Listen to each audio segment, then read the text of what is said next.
नमस्कार विद्यार्थी मित्रांनो, इन्फिनिटी इंजिनिअरिंग अकॅडमीच्या युट्यूब चॅनलवरती मी प्रमोद देशकरी परत एकदा तुमचं स्वागत करतो. विद्यार्थी मित्रांनो, प्रत्येक एक्झाम गणित एक एक नवीन संधी आपल्याला उपलब्ध होत आहे आणि त्या संधीचं सोनं आपल्याला करायचं आहे. पण संधीचं सोनं करत असताना त्याच्यातला पहिला जो महत्वाचा भाग असतो तो म्हणजे फॉर्म फिलिंगचा. याच्यामध्ये आम्ही परत परत व्हिडिओ करतो, तरीही विद्यार्थ्यांचं खरंच लक्ष नसतं की काय माहिती नाही, पण काही छोट्या छोट्या चुका ह्या करत असतात. विद्यार्थी मित्रांनो, जसं की तुम्हाला माहिती आहे की सिडकोची रिक्रुटमेंट आलेली आहे, त्याच्यावरचा डिटेल व्हिडिओ अक्षय सरांनी आपल्या युट्यूब चॅनलवरती केलेला आहे. तुम्ही जर नसेल बघितला तर नक्की बघा. 101 जागांची ही सुवर्ण संधी जे ग्रॅज्युएट विद्यार्थी आहे सिव्हिल इंजिनिअरिंगचे त्यांच्यासाठी आलेली आहे. विद्यार्थी मित्रांनो, एक लक्ष द्या की फॉर्म भरताना IBPS चा पॅटर्न हा फिक्स आहे, तरीही त्याच्यामध्ये काही ऍडिशनल इन्फॉर्मेशन यावेळेस मागितलेले आहे. कारण सिडको ही एक्झाम घेणार आहे. कुठले सेंटर असणार आहे, कुठले अपलोड करायचे आहेत डॉक्युमेंट्स आणि काय त्यांनी माहिती मागितलेली आहे याची स्टेप बाय स्टेप माहिती या व्हिडिओ मधनं मी तुम्हाला देणार आहे. तुम्ही जर फॉर्म भरायला सुरुवात करणार असाल तर एकदा नक्की हा व्हिडिओ शेवटपर्यंत बघायला विसरू नका. आणि सगळ्यात महत्वाचं की असेच अपडेट पाहिजे असेल तर आमच्या चॅनलला सबस्क्राईब करायला सुद्धा विसरू नका. तिकडे ती घंटी दिलेली आहे, ती बेल प्रेस करा, म्हणजे तुम्हाला अपडेट्स मिळतील, नोटिफिकेशन मिळतील. ओके, तर विद्यार्थी मित्रांनो, असिस्टंट इंजिनियर या पदासाठी सिव्हिलच्या विद्यार्थ्यांसाठी ही एक सुवर्ण संधी आहे.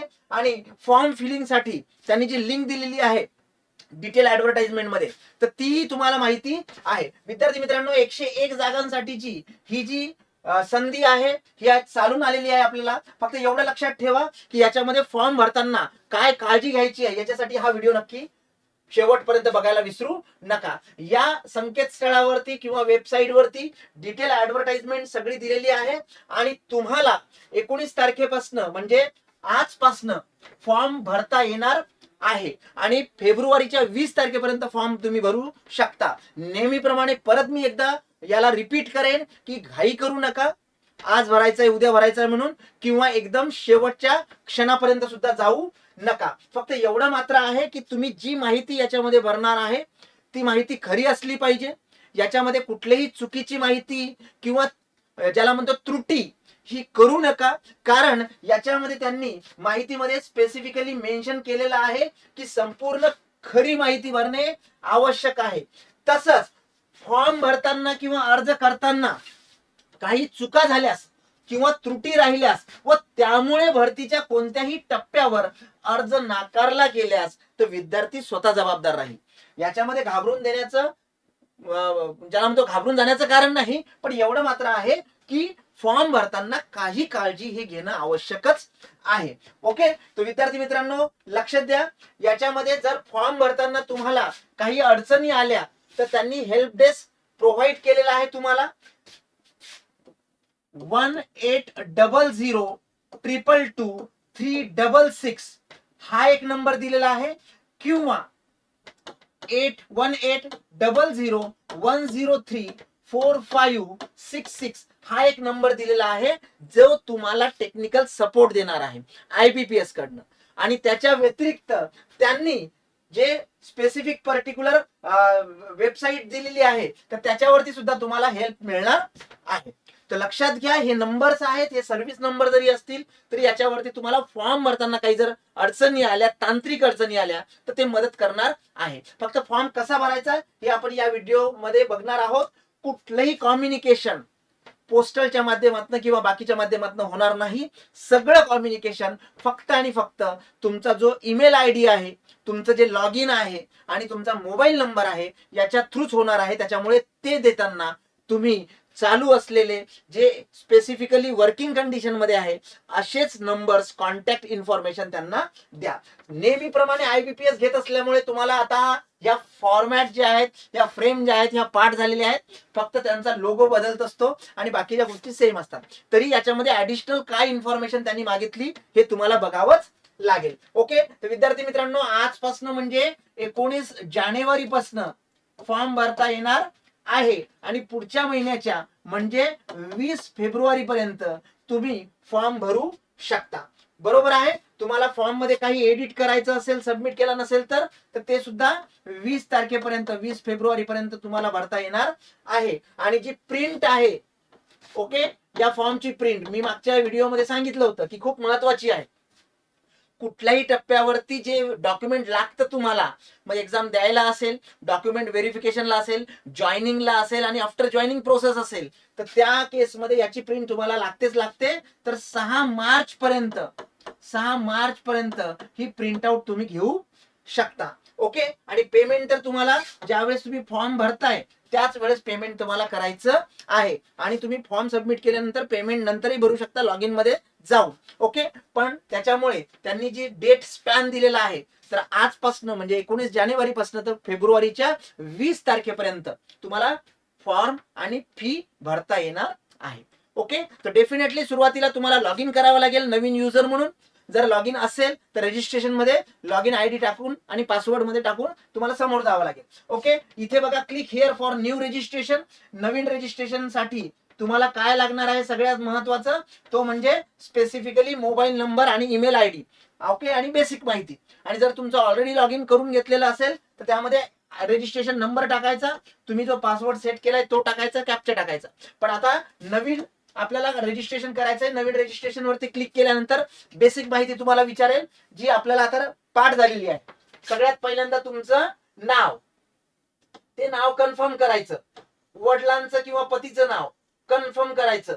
लास्ट नेम आणि त्याला कन्फर्म करायचं. आणि परत एकदा सांगतो की 10वीच्या सर्टिफिकेट नुसार, बरोबर आहे, बोर्डचं जे सर्टिफिकेट आहे त्याच्यानुसार हे नाव तुमचं असलं पाहिजे. ह्या गोष्टी लक्षात घ्या. त्यानंतर चालू असणारा मोबाईल नंबर तो कन्फर्म करायचा आहे. अल्टरनेट नंबर सुद्धा देऊन ठेवा म्हणजे भविष्यात कामी येईल. Okay, email ID valid. सुरुवातीला डोमेन नेम टाकायचंय आपल्याला, नंतर ऑटोमॅटिकली डोमेन नेम इथे येईल कन्फर्म करताना. बरोबर आहे. फॉर एक्झाम्पल सपोज XYZ असेल तर हे तुमचं नाव झालं आणि डोमेन नेम इथे टाकायचंय. फॉर एक्झाम्पल @gmail असेल, ओके .com, तर हे डोमेन नेम इथे टाकायचं आणि नंतर कन्फर्म करताना एकाच ठिकाणी टाकायचं. ठीक आहे. आता सगळ्यात महत्वाचं की स्पेसिफिकली हा कॅप्चा इथे पुटअप केला तुम्ही की ही माहिती कन्फर्म केली की ही बेसिक इन्फॉर्मेशन झाली ज्याच्यावरनं तुमचं रजिस्ट्रेशन होईल. आणि रजिस्ट्रेशन एकदा झालं की ती फॉर्म तुम्ही तेव्हाही भरू शकता ऍप्लिकेशन मध्ये जाऊन किंवा नंतरही भरू शकता एकदा तुम्हाला आयडी नंबर जनरेट झाला. पण ही बेसिक माहिती मॅन्डेटरी आहे. तुम्हाला सेव्ह करायचंय, नेक्स्ट ला करायचंय आणि परत तिकडे इन्फॉर्मेशन येईल की ही सगळी करेक्ट आहे नाही आहे. जर नसेल तर पर्टिक्युलर कन्फर्म करा. ठीक आहे. ओके, इम्पॉर्टंट पॉइंट मी जसं आता तुम्हाला सांगितलं की तुमचं नाव कन्फर्म करायचंय, मिडल नाव ते कन्फर्म करायचंय, लास्ट नेम आणि ते कन्फर्म करायचं आहे आणि हे ऑटोमॅटिकली तुम्हाला तिथे येऊन जाईल. त्याच्यानंतर मोबाईल नंबर कन्फर्म करायचा आहे. मोबाईल नंबर स्पेसिफिकली अल्टरनेट असेल तर इकडे मेल आयडी डोमेन आणि मेल आयडी डोमेन आणि इथे हा कॅप्चा टाकायचा. म्हणजे हे जे अगोदर मी सांगितलं इथे हे जर विजिबल नसेल तर इथे तुम्हाला सगळं विजिबल असेल. ही माहिती सगळी भरली की त्यानंतर एकदा का हे कम्प्लीट केलं की त्यानंतर याच्यामध्ये एडिट करता येत नाही. त्याच्यामुळे त्यांच्याकडनं मेसेज येईल की शुअर्ड आहे का तुम्ही डेटा तुम्हाला फिक्स करायचा आहे का.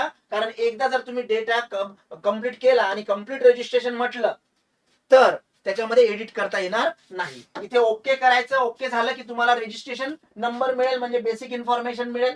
बघा युअर प्रोव्हिजनल रजिस्ट्रेशन नंबर इथे तो दिलेला आहे, आम्ही हाईड केलाय. त्याच्या व्यतिरिक्त हा नंबर तुमच्या टेलिग्रामच्या सेव्ह मेसेज मध्ये मित्राला किंवा कुठेतरी सेव्ह करून ठेवा. त्याचा स्क्रीनशॉट घेऊन ठेवा तुमच्या मोबाईलमध्ये. कारण बऱ्याचदा विद्यार्थ्यांना ते सुद्धा नंतर लक्षात राहत नाही. तो तुमच्या स्पेसिफिक पर्टिक्युलर ऍप्लिकेशन वरती चेक करता येईल तुम्हाला. ओके, आता सुरुवातीला काय आहे तर फोटोग्राफ आणि साईन ही अपलोड करायची आहे. आतापर्यंत आपण इतक्या एक्झाम्सचे फॉर्म भरलेत की आता ते आपल्याकडे तयार आहेत, त्या फॉर्मॅटमध्ये तयार आहेत. मागच्या वेळेस मी तुम्हाला ते सुद्धा सांगितलं होतं की बॅकग्राऊंड हे लाईट पाहिजे किंवा व्हाईट पाहिजे, गॉगल नको, टोपी नको फोटो काढताना, फोटो कलर्स हवा. या सगळ्या गोष्टी जेपीजी फाईल मध्ये त्याचा फॉर्मॅट जो आहे 20 KB टू 50 KB वगैरे हे सगळं करून ठेवायचं. मागच्या वेळेस मी तुम्हाला तो सुद्धा प्रॉब्लेम सांगितला होता की सही एकदम प्लेन व्हाईट कागदावरती, रूल्ड वगैरे नको, लाईन वाल्या नको, प्लेन कागदावरती काढायची आणि जशी सही असेल तसाच फोटो अपलोड होतोय की नाही हे सुद्धा चेक करायचं. नाहीतर मागच्या वेळेस एका विद्यार्थ्याची उभी सही झाली होती. तर ह्या गोष्टी लक्षात घ्या. तर फोटो आणि सही हे अपलोड करायचे, इथे कन्फर्म करायचंय टिक करून. सगळ्यात महत्वाचं म्हणजे याच्यामध्ये स्पेसिफिकली मी मागे सांगितलं की तुम्ही जर एखाद्या सायबर कॅफेवरनं भरणार असाल तर तिथे बऱ्याचशा विद्यार्थ्यांचे फोटो सह्या ते एकाच फोल्डरमध्ये ठेवलेलं असतं. अशा वेळेस चुकून दुसऱ्याचा फोटो किंवा चुकून दुसऱ्याची सही ही अपलोड होऊ शकते घाईमध्ये. तर ह्या गोष्टी टाळायच्या आहेत आणि नंतर तुम्हाला ते कन्फर्म करायचं आहे. इथे कुठलाही लाईव्ह फोटो तुम्हाला अपलोड करायचा नाही. जो फोटो आहे तोच फोटो तुम्हाला स्पेसिफिकली जेपीजी फाईल मध्ये स्कॅन करून तो अपलोड करायचा आहे. एकदा का अपलोड केला की नेक्स्ट मध्ये गेलात तुम्ही की तुमची ती इन्फॉर्मेशन भरल्या जाईल. मी परत एकदा तिची स्पेसिफिक हायलाइटेड इमेज दाखवतोय बघा.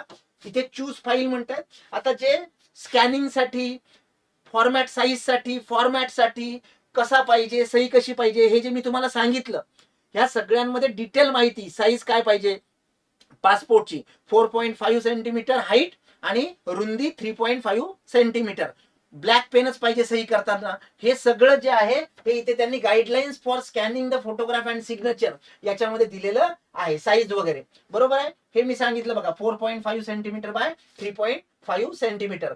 Photo should be clearly visible in the adjacent box. तुम्ही अपलोड केल्यानंतर इथे दिसतो तर तो दिसला पाहिजे प्रॉपर वे, पिक्सल फाटले नाही पाहिजे. इथे कन्फर्म करायचं, सही अपलोड करायची, कन्फर्म करायचं. ओके, या गोष्टी सगळ्या चेक करून घ्यायच्या त्याच वेळेस, नंतर प्रॉब्लेम नको.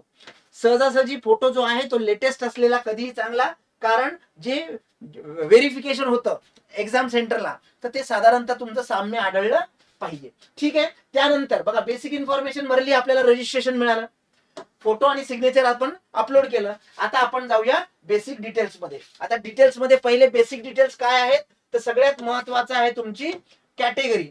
ओके, तर फॉर एक्झाम्पल कॅटेगरीमध्ये सुरुवातीला तुमची बेसिक कॅटेगरी कुठली आहे तिथे टिक करायचंय. SC ST VJ NT NT CD जे काय असेल, special backward, other backward, economically weaker section, unreserved sorry, हे टिक करायचं. आणि दुसरं काय आहे की तुम्हाला कुठल्या category, that means under which category you want to apply.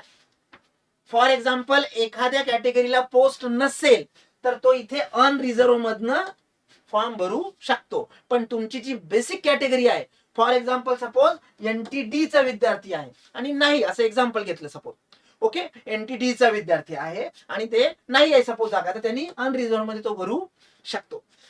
महिला उमेदवार असेल, वुमेन कॅन्डिडेट्स असतील तर त्या ओपन मधनं तुम्हाला महिला राखीवरती जाऊ शकता. ओके, आणि तुमच्याकडे कॅटेगरी मधनं जर वुमन्स राखीव मध्ये जायचं असेल तर तुम्हाला NCL हे लागणार आहे. आता इथे अपलोड काहीच करायचं नाही. कुठलंही डॉक्युमेंट, फोटो आणि सही शिवाय दुसरं कुठलंही डॉक्युमेंट इथे अपलोड करायचं नाहीये. पण तुम्हाला ते पाहिजे स्वतःसोबत, कारण डॉक्युमेंट व्हेरिफिकेशनच्या वेळेस तुम्हाला ते दाखवायचं असतं. तर इथे दोन्ही कॅटेगरी मेन्शन करायच्या. जर ST चा कॅन्डिडेट आहे आणि ST च्या जागा आहेत तर मी दोन्ही ठिकाणी ST कॅन्डिडेट टिक करेल आणि ही सगळी माहिती गेल्यानंतर याला ओके करायचं आहे. तुमची कॅटेगरी करेक्टली तुम्ही अप्लाय करा, कारण त्याच्यामध्ये कुठलाही स्पेसिफिक पर्टिक्युलर पार्ट राहणार नाही. No change in category will be permitted after submission. Candidates belonging to OBC category but coming under creamy layer are not entitled to OBC reservation. बरोबर आहे. समजा एखादा OBC चा कॅन्डिडेट आहे पण त्याच्याकडे NCL नाही आहे तर तो त्या कॅटेगरी मधनं अप्लाय करू शकत नाही. They should indicate their category as a unreserved category in online application form. Okay, तर ह्या सगळ्या गोष्टी प्रत्येकच कॅटेगरीसाठी अप्लाय होतात. ठीक आहे, ही माहिती भरली तुम्ही डिटेल्स बेसिक कॅटेगरीशी रिलेटेड. त्यानंतर आपल्याला जायचं आहे तर आपल्या स्पेसिफिक क्वालिफिकेशन कडे. पण जर तुम्ही कॅटेगरीमध्ये डिसेबल मध्ये येत असाल, दिव्यांगामध्ये येत असाल तर तुम्हाला टाइप ऑफ डिसेबिलिटी लिहावी लागेल. तुम्ही जर डिसेबिलिटी 40% पेक्षा जास्तला यस केलं तर तुम्हाला टाइप मेन्शन करावा लागेल. मग टाइप आपल्याला माहिती आहे दिव्यांगामध्ये ABCDE जे काही दिलेले आहेत. मग हे कुठले कुठले आहेत ते आपल्याला माहिती असलं पाहिजे. फॉर एक्झाम्पल बी जो आहे डीफ हार्ड हिअरिंग, कर्णबधीर आणि कमी ऐकू येणे. सी काय आहे तर एक हात आहे फक्त किंवा एक पाय आहे. बरोबर आहे. तर हे जे आहे ऍसिड अटॅक विक्टिम्स आहेत, हे कशामध्ये येतं, सी मध्ये येतं. डी मध्ये काय काय येतं, specific learning disability, mental illness, okay, मानसिक आजार असेल किंवा लर्न करायला स्लो लर्नर असेल. आणि ई काय आहे, तर ई मध्ये सुद्धा डीफ, हार्ड हिअरिंग, ओके, आणि मल्टिपल डिसऑर्डर्स या सगळ्या येतात. तर तुम्ही तुमच्या कॅटेगरीनुसार तिथे टिक करायचं आहे, सिलेक्ट करायचं आहे आणि पुढे जायचंय. जर तुम्ही दिव्यांग नसाल तर नो वर सिलेक्ट करायचं आहे, जेणेकरून हा कुठलाही भाग त्याच्यामध्ये येणार नाही. ठीक आहे. त्याच्या व्यतिरिक्त जर तुम्हाला मल्टिपल डिसऑर्डर असेल, एकापेक्षा जास्त असेल, तर तुम्ही काय करायचं आहे, कंट्रोल की जो आहे तो होल्ड करून ठेवायचा आहे, प्रेस करून ठेवायचा आहे आणि सगळ्याच डिसेबिलिटीला क्लिक करायचंय, क्लिक करायचंय. येतंय लक्षात?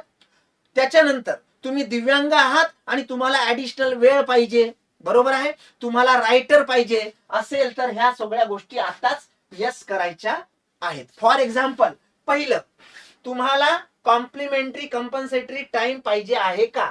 जर मी यस केलं तर तुम्हाला तो वेळ मिळेल, सगळं चेक केल्यानंतर. त्यानंतर सेलेब्रल पाल्सी असेल किंवा रायटिंग स्पीड अफेक्टेड असेल, जर असेल तर यस करायचं. तुम्हाला जर रायटिंग पाहिजे असेल तर ते सुद्धा तिथे तुम्हाला यस करायचंय.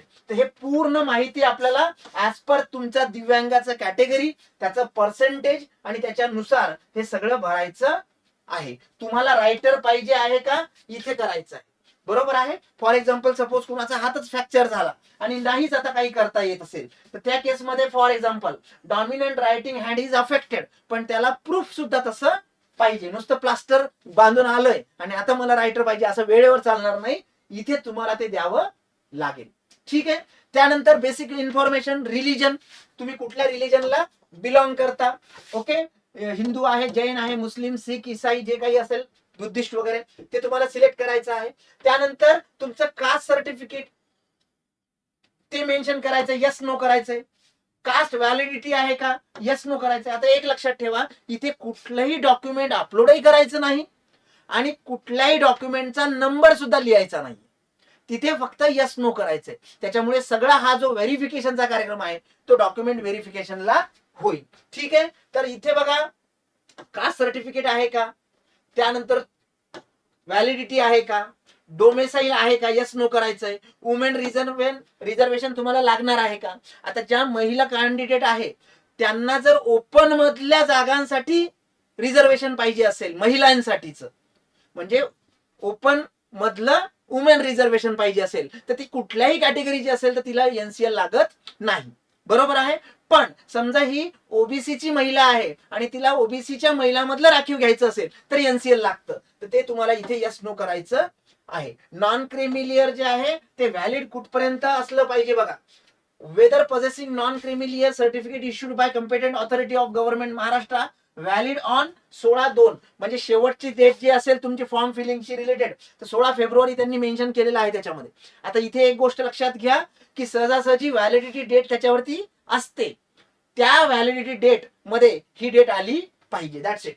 ठीक आहे. आता सिडको एम्प्लॉई आहात का, जर असेल तर तुम्हाला यस करायचंय, नसेल तर नो करायचंय.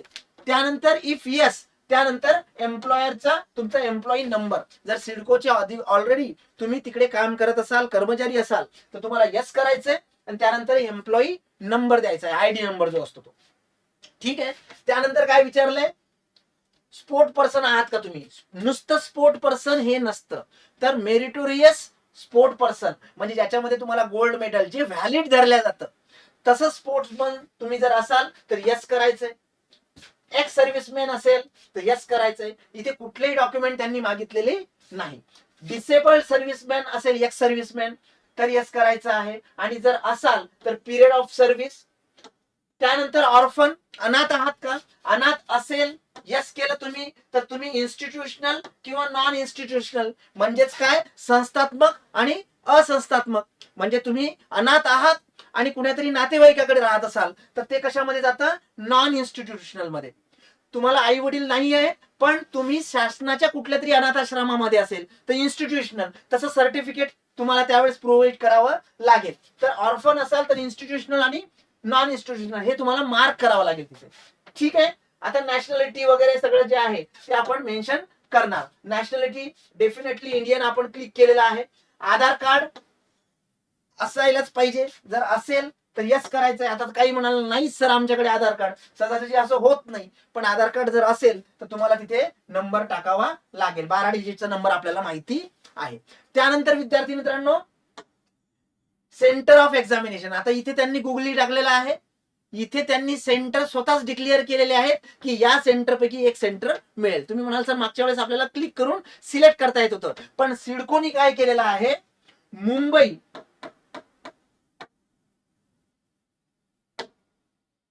मुंबई, त्यानंतर नवी मुंबई, नवी मुंबई, त्यानंतर ठाणे, आणि त्यानंतर MMR म्हणजेच जो मुंबई मेट्रोपॉलिटन रिजन आहे त्या भागामधले सेंटर्स, एवढे सेंटर फक्त आणि फक्त त्याच्यामध्ये दिलेले आहेत. पुणे, नागपूर असं कुठलंही सेंटर त्यांनी दिलेलं नाही. त्याच्यामध्ये त्यांनी मेन्शन करताना फक्त मुंबई, नवी मुंबई, ठाणे आणि MMR म्हणजेच मुंबई मेट्रोपॉलिटन रिजन हेच फक्त दिलेले आहेत. त्याच्यामध्येही तुम्हाला मुंबई घ्यायचंय, ठाणे घ्यायचंय असं नाही, तर तुम्हाला हेच इथे सिलेक्ट करायचं आहे, म्हणजे त्याच्यापैकी कुठलं तरी एक मिळेल असं त्यांनी डायरेक्टली तिथे मेन्शन केलेलं आहे. ठीक आहे. आता ही माहिती आपण जनरल स्पेसिफिक भरतोय. त्यानंतर पर्सनल डिटेल्स मध्ये अजून काय भरायचंय, तर तुमच्या स्कूल लिव्हिंगची रिलेटेड जी डेट आहे, जन्मतारीख आहे, जन्माचा महिना आहे आणि वर्ष आहे, तंतोतंत तसंच्या तसं इथे मेन्शन करायचं आहे. त्याच्यावरनं तुमचं एज कॅल्क्युलेट होईल. 18 specifically age completed as on, म्हणजे ज्या तारखेला तुम्ही भरणार असाल त्या तारखेला. जेंडर मेन्शन करायचं आहे, मेल, फिमेल, ब्रदर सिस्टर असेल तर, ट्विन असेल तर ट्विन्सचे जेंडर काय आहे, तुमचं मॅरिटल स्टेटस काय आहे, फादर्स नेम, मदर्स नेम किंवा तुमच्या लाईफ पार्टनरचं नाव काय आहे, त्यानंतर तुमचा डिटेल ऍड्रेस. जनरल माहिती, जेन्युइन माहिती जी बेसिक असते ती फक्त तुम्हाला भरायची आहे, यस नो करायचं आहे.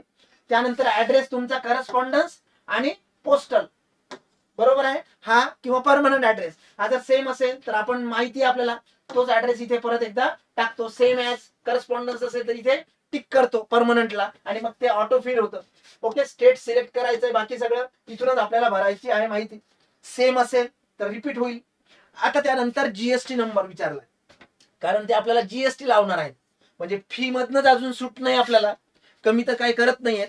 प्रत्येक वेळेस आपल्याला फी 1900 ही आहेच आहे, पण आता जीएसटी सुद्धा याच्यामध्ये त्यांनी अमाऊंट बघा काय टाकली आहे. त्यांनी जीएसटी तुमचा जर इनव्हॉइसिंग असेल तर तो तिथे सिलेक्ट करायचा आहे, आणि जीएसटी मिळून आता मला जी फी पडली आहे बघा 1180 रुपये पडलेली आहे. ओके, हा कार्यक्रम केला की व्हॅलिडेट डिटेल करायचंय. काही जर लाल मध्ये आलं तिकडे तर याचा अर्थ तिथे काहीतरी चुकलंय किंवा मिसस्पेल झालंय किंवा अजून काही झालंय, ते करेक्ट करायचं आणि व्हॅलिडेट करायचं जोपर्यंत हिरवं येत नाही. आणि एकदा का ते सगळं झालं की सेव्ह अँड नेक्स्ट मध्ये जायचं.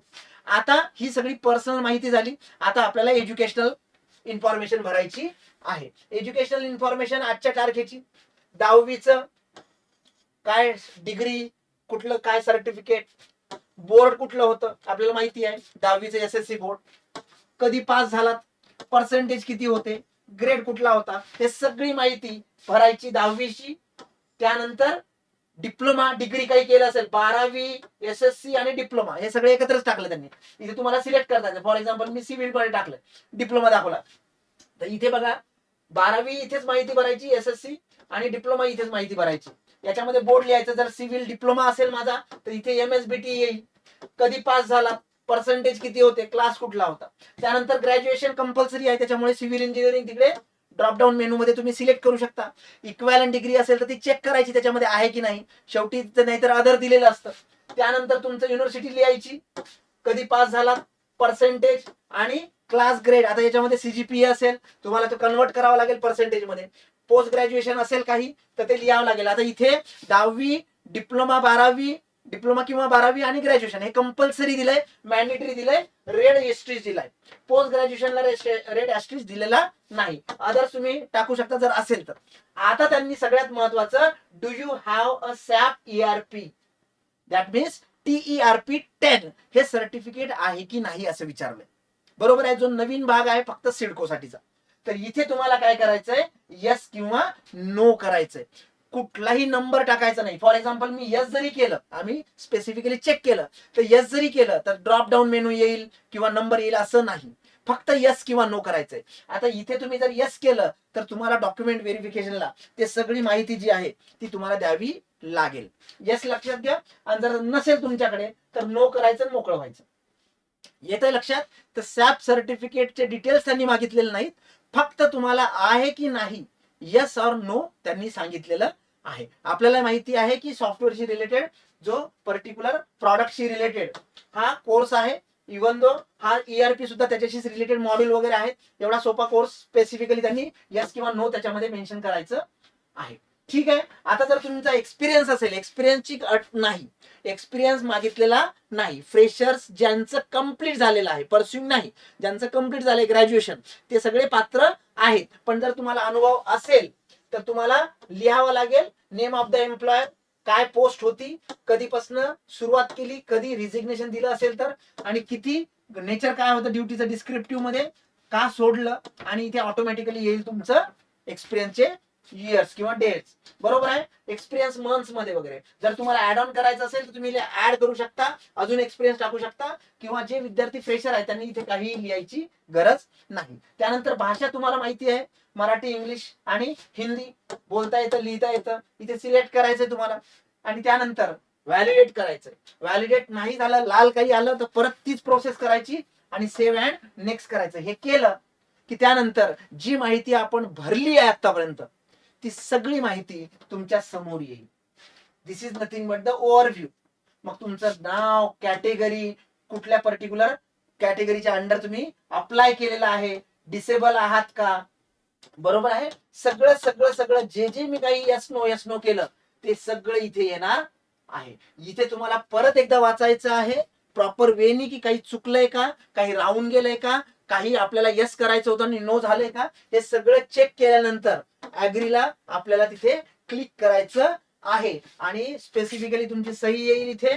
कम्प्लीट रजिस्ट्रेशन केलं की मग मात्र त्याच्यामध्ये काही बदल करता येणार नाही. On completion of registration no changes of data already entered will be permitted. After completion of registration proceed for the payment process. परत एकदा चेक करू घ्यायचं. कम्प्लीट रजिस्ट्रेशन बॅक जाऊ शकता तुम्ही, ठीक आहे, इथे बॅक जाऊ शकता बघा. पण एकदा जर कम्प्लीट रजिस्ट्रेशन केलं की मग मात्र तुम्हाला काही करता येणार नाही, इकडची कुठलीही माहिती भरता येणार नाही. एकदा मी ओके केलं की डायरेक्टली मी पेमेंट मोड वरती जाईल. म्हणजे बेसिक इन्फो दिली, मला रजिस्ट्रेशन ID मिळाला, फोटोज येईल, मी अपलोड केली, डिटेल्स भरले, प्रिव्ह्यू बघितला आणि आता मी पेमेंटसाठी जातोय. तर 1180 रुपये आहेत. ते तुम्ही इथे कॅप्चा करून सबमिट केलं की तुम्हाला तो रेझर पे किंवा पेमेंट गेटवे वरती नेऊन ठेवेल. येते लक्षात? आम्ही प्रत्येक व्हिडिओमध्ये विद्यार्थ्यांना रिक्वेस्ट करतो की फोन पे, गुगल पे किंवा UPI QR कोडवरनी पेमेंट भरू नका. त्याच्या मागचं एकच कारण आहे, ते म्हणजे फॉर एक्झाम्पल फोन पेला बऱ्याचदा ट्रान्झॅक्शन होत नाही, कम्प्लीट होत नाही, बँकेला प्रॉब्लेम येतो. मग त्यांचा रूल काय आहे की ते 8 दिवसामध्ये, वर्किंग 8 दिवसामध्ये पैसे आपल्याला मिळतात. तिथे ते ओके दाखवतं, सक्सेस दाखवतं, गेले पैसे म्हणतं, आणि नंतर कधीतरी मेसेज येतो की फेल्ड म्हणून, आणि ते पैसे मिळत नाही, परत फॉर्म भरावा लागतो. पण एक महत्वाचं आहे की आपल्याला वाटतं फॉर्म भरला गेला. तर ह्या गोष्टी लक्षात घ्या. साधारणतः डेबिट कार्ड किंवा क्रेडिट कार्ड, इंटरनेट बँकिंग याच्यावरनं पेमेंट करा. इथे सगळे ऑप्शन्स अवेलेबल आहे. क्रेडिट कार्ड आहे, डेबिट कार्ड आहे, अदर डेबिट कार्ड आहे, इंटरनेट बँकिंग आहे, वॅलेट कॅश कार्ड आहेत. तर हे QR आणि UPI सहजासहजी टाळण्याचा प्रयत्न करा. आणि एकदा का पैसे भरले की मग त्याची प्रिंट घ्यायला विसरू नका. सक्सेसफुल मेसेज आल्याशिवाय तो झालेला नाही हे सुद्धा लक्षात घ्या. आता या नजीकच्या काळामध्ये, मागच्या 1 वर्षापासून म्हणूया आपण, खूप सारे एक्झामिनेशनचे फॉर्म भरलेत आपण, तेवढ्या प्रत्येक वेळेस फी भरली त्याची, आणि तरीही जर चुका होत असेल तर नक्कीच एकदा आपल्याला सिंहावलोकन करणं गरजेचं आहे आपल्या कामाचं. ओके. तर विद्यार्थी मित्रांनो, याच्यामध्ये जर काही अडचण आली फॉर्म भरायला तर त्यांचे तर टेक्निकल सपोर्ट नंबर दिलेलेच आहेत, पण आमचे जे नंबर्स आहेत, आपला जो कॉन्टॅक्ट नंबर आहे 788 781 1411, किंवा दुसरा नंबर आहे बघा 9699897070, याच्यावरती सुद्धा तुम्ही संपर्क करू शकता. तुमच्या काही क्युरीज असतील फॉर्म फिलिंगच्या बाबतीत, काही अडचणी असतील तर त्या सुद्धा तुम्हाला आम्ही सांगतो. नॉन क्रेमिलियर जे आहे त्याच्याबद्दलचे नियमासाठीचा वेगळा व्हिडिओ आपण ऑलरेडी केलेला आहे. याच्यामध्ये लक्षात घ्या की ज्या वर्षीचं तुमचं इन्कम सर्टिफिकेट तुम्ही त्यांना दिलेलं आहे त्याच्या भरोशावर एका वर्षाचं इन्कम दिलं तर एका वर्षाचं एनसीएल मिळतं. ते कधी चालतं? त्या आर्थिक वर्षामध्ये, म्हणजे ते इन्क्लुडिंग असतं.